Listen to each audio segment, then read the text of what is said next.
Welcome to my channel. I am doctor Aditya Mishra और आज का चैप्टर है डेंटल सिरेमिक्स कंपोजिशन। तो डेंटल सिरेमिक्स के कंपोजिशन में क्या क्या आते हैं, देखिए इसका बेसिक जो हम 1 से 2 मिनट में इसको कवर करेंगे। बेसिक कॉन्स्टिट्यूएंट है, ये कौन कौन से कैरी करता है, feldspar, kaolin, quartz, alumina, alkalis, colour pigments, opacifier. Feldspar क्या होता है, बेसिक ग्लास आइनोमर जो 60 to 70% लगभग रहता है, मतलब मेन फेल्डस्पार है। फिर उसके बाद से कैओलिन आता है जो बाइंडर का काम करता है, जो ओपिसिटी वगैरह इंक्रीज करेगा। क्वार्ट्ज क्या करेगा, ये एक फिलर का काम करेगा जो स्ट्रेंथ को इंक्रीज करेगा, मतलब जो डेंटल सिरेमिक के जो स्ट्रेंथ है उसको इंक्रीज करेगा। कौन, क्वार्ट्ज। एल्यूमिना क्या करेगा, ग्लास आइनोमर, ग्लास फॉर्मर है और फ्लक्स है, ये सिलिका के कुछ चीज़ों को रिप्लेस भी करता है एल्यूमिना। एल्कलीस क्या करेंगे, फ्लक्स का काम करेंगे। कलर पिगमेंट कौन कौन होंगे, कुछ कुछ होंगे, अभी पढ़ेंगे नीचे, मॉडिफाइड कलर्स। ओपिसिफायर कौन होंगे, रिड्यूस, जो ट्रांसपेरेंसी को जो रिड्यूस करेंगे। अब फेल्डस्पार एक बार देख लेते हैं, तो जल्दी जल्दी एक बार इनके कंपोजिशन वगैरह को देख लेते हैं। Feldspar, it is a naturally occurring minerals and form the basic constituent of porcelain वही dental ceramics. Most of the component needed to make dental porcelain are found in feldspar. Dentals porcelain को जो form करने के लिए maximum जो चीज़ें चाहिए वो किस में प्रेजेंट होंगी, फेल्डस्पार में। मतलब ये 70 to 70% लगभग ये कैरी करेगा किसका, प्रोलासिन का। ठीक है, प्रोलासिन का मेन कॉन्स्टिट्यूएंट इंपॉर्टेंट फेल्डस्पार है। ठीक है, अब देखिए इसमें दो चीज़ होते हैं, कंटेन्स पोटास जिसको K2O कहेंगे, सोडा जिसको N2O, और एल्यूमिना और सिलिका। ठीक है, ये बेसिक ग्लास आइनोमर फॉर्मर है। ये fused at high temperature during manufacture, जिसमें मेनली जब ये हाई टेम्परेचर पे ये फ्यूज्ड होता है तो उस पर मेनली कौन कौन रहता है, पोटास और सोडा।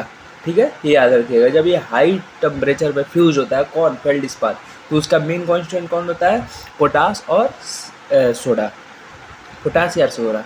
प्योर फेल्डस्पार भी ग्लास इज क्विट कलरलेस, ये क्विट कलरलेस है, ट्रांसपेरेंट है। As explained earlier, various glass modifier and opacifier are added to. ठीक है, ये मैक्सिमम कलरलेस रहते हैं, तो इनकी ओपेसिटी वगैरह को इंक्रीज करने के लिए वेरियस ग्लास मॉडिफायर आइनोमर डाला जाता है। अब देखिए कैरोलिन क्या था, देखिए अब ये क्या करेगा, एक बाइंडर का काम करेगा, ये एक एज अ बाइंडर। कौन, कैलोलिन, जो ओपिसिटी देगा, मतलब ओपेक मटेरियल की स्ट्रेंथ उसको बढ़ाएगा। ठीक है, some manufacture use sugar instead of kaolin. ठीक है, क्वार्ट्ज क्या है, quartz act as a binder. ठीक है, अब बाइंडर का काम क्या होता है, ये स्ट्रेंथ और हार्डनेस को बढ़ाते हैं। तो देखिए quartz is a form of silica, ground quartz act as a refractive skeleton providing strength, important strength और हार्डनेस ऑफ प्रोलासिन को बढ़ाएंगे।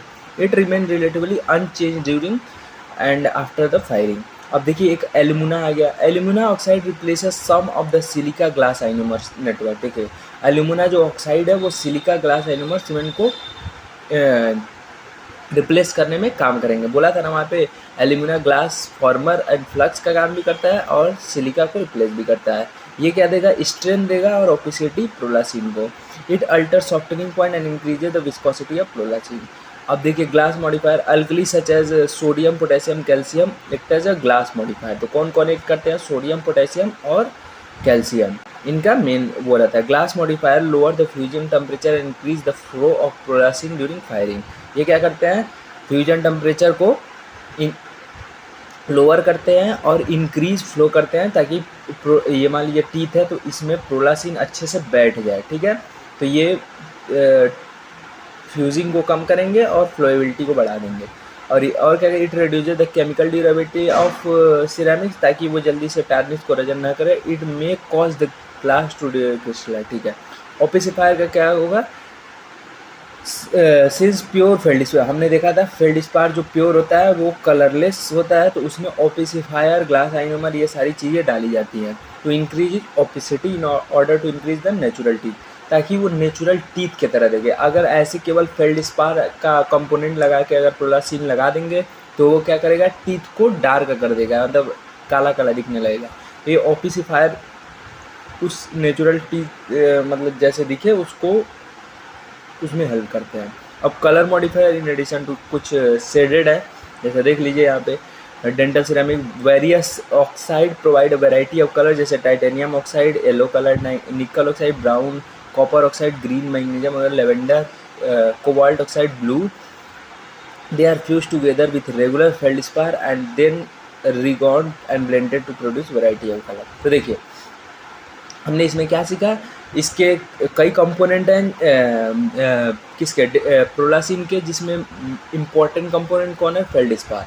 फेल्डस्पार एक नेचुरली ओकरिंग है जो पोटास, सोडा, अल्यूमिना और सिलिका से मिल के बना होता है. ठीक है, जब ये हाई टेम्परेचर पे फ्यूज करते हैं तो इसमें कौन कौन होता है, सोडा और पोटास. ठीक है, और फेल्डस्पार एक बेसिक कंपोनेंट है जो 70% प्रोलासिन का वो रहता है कॉन्स्टिट्यूएंट. ठीक है, अब देखिए जितनी चीज़ें और हमने पढ़ा, कैओलिन, क्वार्ट्ज, अल्यूमिना, एल्कली, कलर पिगमेंट, ओपिसिफायर, ये सारे कहीं ना कहीं फेल्डस्पार्स की उसको बढ़ा देता है. अगर आप फेल्डस्पार्स को बढ़ाएंगे तो ये बढ़ जाएंगे. जैसे कैओलिन क्या कर रहा था, बाइंडर की तरह कर रहा था.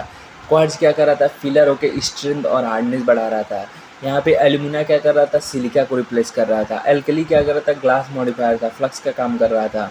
कलर पिगमेंट, ये जैसे फेल्डस्पार में, फेल्डस्पार लगभग जब अगर आप प्योर फॉर्म में यूज़ करेंगे तो वो कलरलेस होता है, तो उसके कलरलेस होने की टेंडेंसिटी को मेंटेन कौन करता है, ओपिसिफायर.